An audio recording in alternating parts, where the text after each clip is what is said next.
What, you thought I was done with Transformers? No. I was looking back through my channel and I realised that I didn't really give Transformers Rise of the Dark Spark a true and proper revisiting. I was just really recalling from memory, as I did a lot during those classical reviews that I did. So I've decided to basically completely repurchase Transformers Rise of the Dark Spark on Xbox One, give it a tried and true revisiting with all gameplay filmed.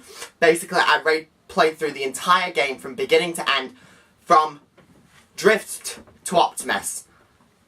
And, well, that's the reason that the Deus Ex Mankind Divided review's been delayed. Delayed so I can give you guys a proper tried and true revisiting to Transformers Rise of the Dark Spark. So, let's not waste any time, let's jump right into the story.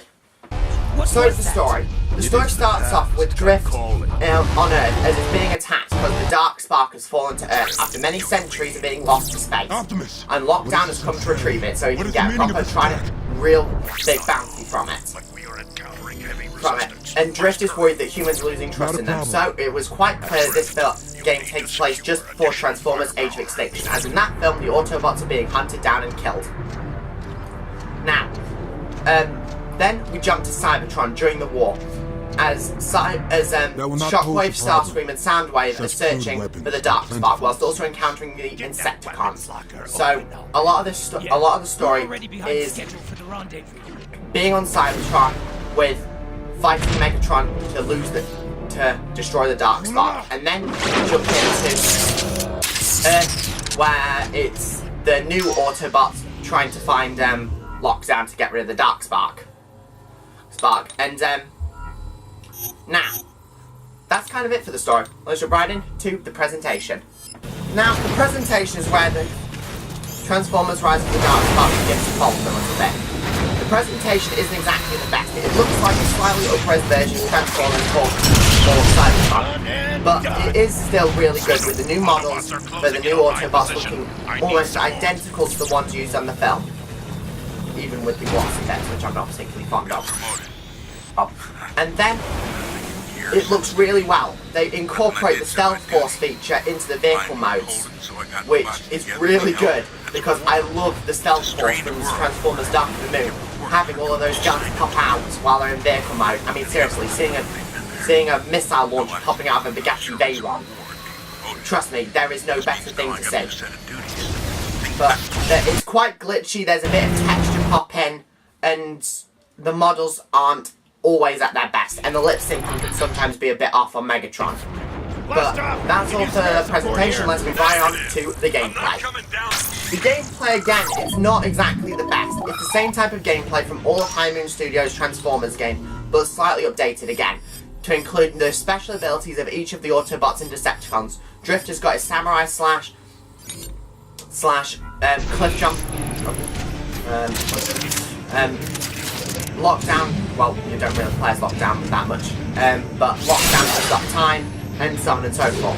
And also, like I said in the presentation, the Stealth Force feature has been incorporated into the newest iteration of the Autobots and Decepticons from Age of Extinction, and it looks amazing, except for not just because all the iconic trucks all pop out of it, which is weird. But all of the others, especially the ones that transform into sports cars like Bumblebee and Drift, they just look amazing. And the multiplayer is also really good, allowing you to play as loads of Autobots and Decepticons that weren't actually in the town anyway. Like you play Ratchet, Cliffjump, and Jazz, Hardshell, Lockdown, Megatron, and all of my favourite Autobots and Decepticons. And if you purchase the DLC, you know the structure of the video. Purchase the DLC, like I did get access to Stinger, there was the free campaign mode, Stinger, Thundercracker, and Skywalker from the original Generation 1 Transformers. Now, let's jump right into the final level. So, we brought you over countless amounts of Autobots and Decepticons. You can play the Soundwave, Shockwave, Starscream, Drift, Bumblebee, Optimus, Jazz, and loads of others. it's time to face down against Lockdown and the Dark Spark. And it's really well put together. Lockdown can stop time freezing you in place, and the only way to damage him is by slashing him with your sword, which unfortunately Optimus doesn't have yet, so he uses the sword which was destroyed by Galvatron. And that's why I'm going to give Transformers Rise of the Dark Spark a 6 out of 10. Now, if the gameplay was a bit better and incorporated elements from all of the different Autobot and Decepticons abilities, like having Drift only exclusively using his sword, that'd be really well put together. And being able to control Rumble, Laserbeak, and maybe even Ravage.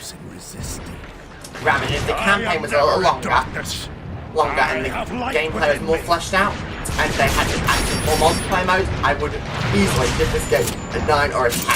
Now, I'll see you guys next time. Bye-bye!